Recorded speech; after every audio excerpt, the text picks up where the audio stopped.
Salam la famille, j'espère que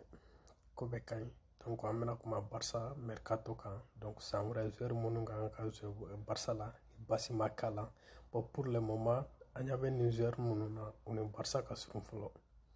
On est Barça ka surun ka teme club wura kan. Donc Gundogan ale yɛrɛ ka contrat kan ka ban Manchester City fɛ ni saison in na ni saison dɔ tora dɔrɔn donc o y'ale kɛlɛ joueur libre ye donc a bɛ se ka taa yɔrɔ min y'a diya n'o mana bɔ yen Kimmich ale ye Bayern Munich joueur ye donc nin waati na on dirait que gɛlɛyaba de b'a ni Bayern dirigeant ni ɲɔgɔn cɛ donc ɲɔgɔn faamuyabaliya b'u ni ɲɔgɔn cɛ et puis fana k'a ka rêve de ye fana ka taa jouer Barça la. Donc pour le moment, elle est Samuel Seguina. Mais contrat va aller en Bayern pour que Barça a il faut que Barça a warhake dosera quoi. Donc au moins c'est avec son Barça avec 50 ou 60 millions. Peut-être aller quand aller couvrir son Aguilera parce que pour le moment, bon, Barça a un recrutement un recrutement intelligent. Donc aller quand aller c'est qu'à bluff là. Là on a beau le Messi a donc ni na saison fana datugura o bɛ kɛ Messi kɛ joueur libre donc a fana bɛ se ka taa club la club min y'a diya quoi donc a ka contrat kan ka ban ɲina ni saison datugura dɔrɔn déjà ani Barça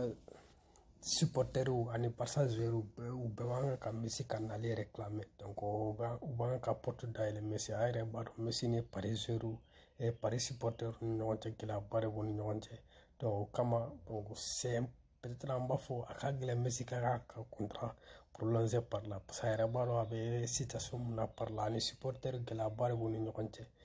tuma bɛɛ u bɛ wuli ka banni ni Paris supporters hali match tɛmɛnen na donc supporters fanba o kɔni yɛlɛma dɔɔni kɛra parce que supporters fanba taara a ka côté la dɔw fana taara a ka contre la quoi quand même bon Messi k'a fɔ k'a b'a prolonger par là a bɛ ne dabali ban quoi parce que ni supporter donc joueur ni supporter bɛ ni gɛlɛya sugu na a ka ca Ala fɛ a bɛ tagali de ko fɔ quoi a bɛ tagali de nɔgɔya joueur ye quoi on dirait que supporter ninnu man ka Messi ka tagali ko fɛngɛ quoi mais a bɛ se ka kɛ a bɛ taga Barça la ou bien club wɛrɛ ne kɔni dalen b'a la bon Barça a bɛ sɔn ka segin ka na Barça la quoi donc n'a nana Barça la a yɛrɛ hakilina ta nin joueur ninnu san wɛrɛ n'u nana Barça la est-ce que a bɛna Barça renforcer walima nin joueur ninnu donc a bɛ se ka hakilina di commentaire la donc ni ne tun b'an bolo a bɛ merci beaucoup ni ye mɔgɔ kura de ye i bɛ se k'i abonner et puis kana ɲinɛ ka vidéo liker ka partager pour que ka force d'en merci.